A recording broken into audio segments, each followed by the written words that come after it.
Vamos passar para o último ato desse culto, que é a exposição da palavra de Deus. É o momento que Deus continua falando conosco, só que agora de forma mais direta, através da sua palavra. E eu peço à igreja, por gentileza, que abra comigo a sua Bíblia na primeira carta de Pedro, no capítulo 4. Temos exposto essa carta já há bastante tempo aqui na igreja e chegamos ao capítulo 4, onde nós temos muitas aplicações para nós através desse texto. Então acompanhe, por gentileza, a leitura do verso 1 ao verso 6, que diz assim: Ora, tendo Cristo sofrido na carne, armai-vos também vós do mesmo pensamento, pois aquele que sofreu na carne deixou o pecado, para que no tempo que vos resta na carne, já não vivais de acordo com as paixões dos homens, mas segundo a vontade de Deus.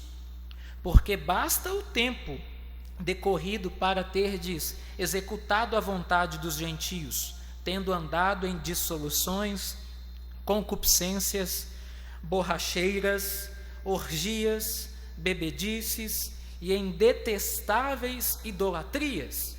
Por isso, difamando-vos, estranham que não concorrais com eles ao mesmo excesso de devassidão, os quais hão de prestar contas àquele que é competente para julgar vivos e mortos.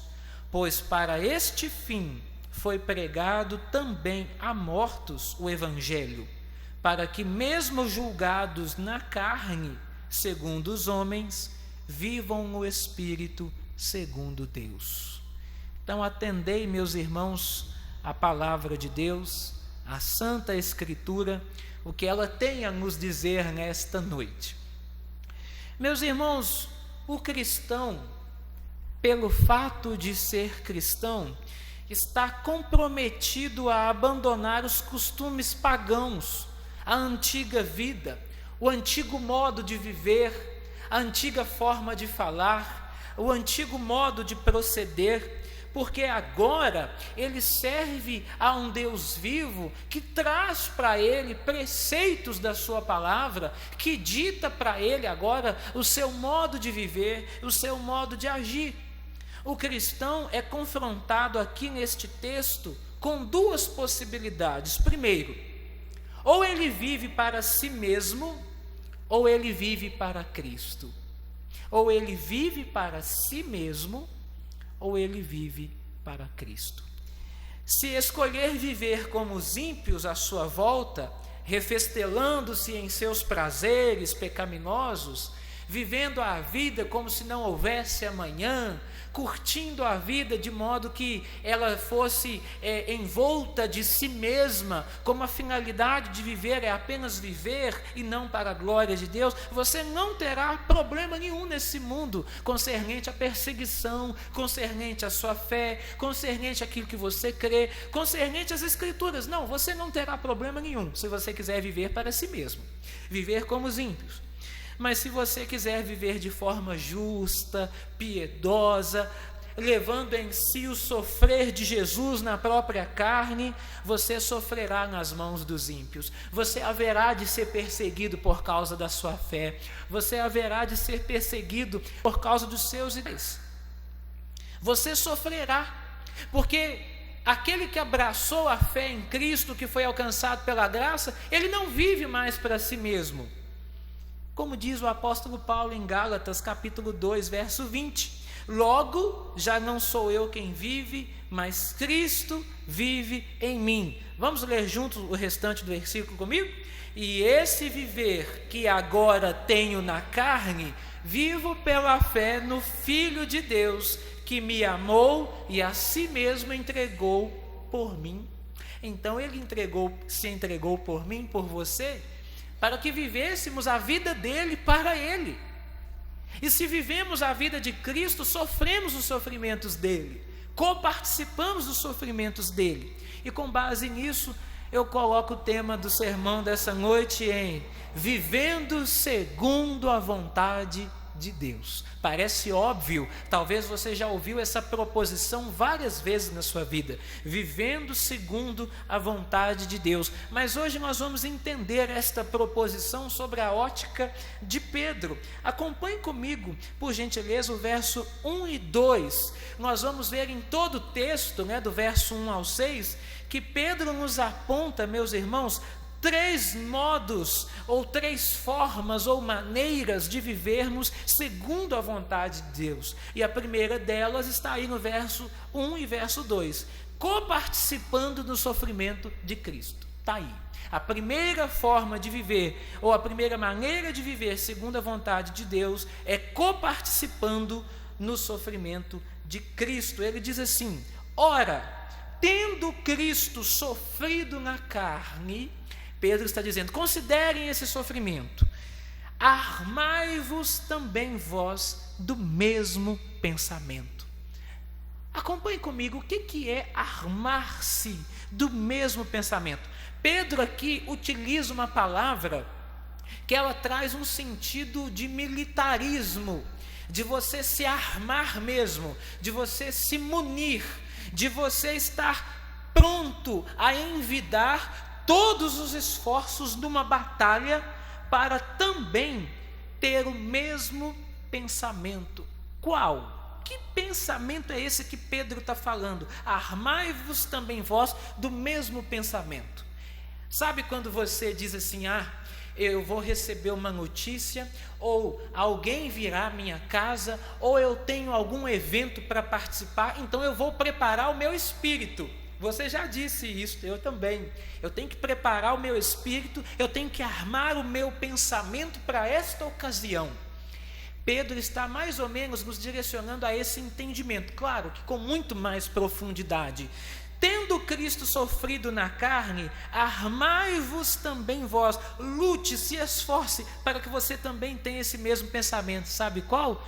De que eu e você também iremos sofrer, a exemplo de Cristo. Pastor, pelo amor de Deus, mas o senhor já tem uns 3 sermões que o senhor só está pregando o sofrimento. Bom, meus irmãos, lembrem-se que Pedro está escrevendo para peregrinos e forasteiros, ou seja, cristãos que não pertencem a este mundo, que têm que exercer a sua cidadania celestial na terra e que eles precisam estar prontos para sofrer na carne, para serem perseguidos, difamados, acusados, e Pedro então precisa preparar os irmãos. Pedro precisa fazer com que os irmãos armem o espírito, o pensamento, para compreender que a vida cristã não é um mar de rosas, que a vida cristã nem sempre é só vitória, que a vida cristã nem sempre é viver de dar testemunho, de porta aberta, de cura.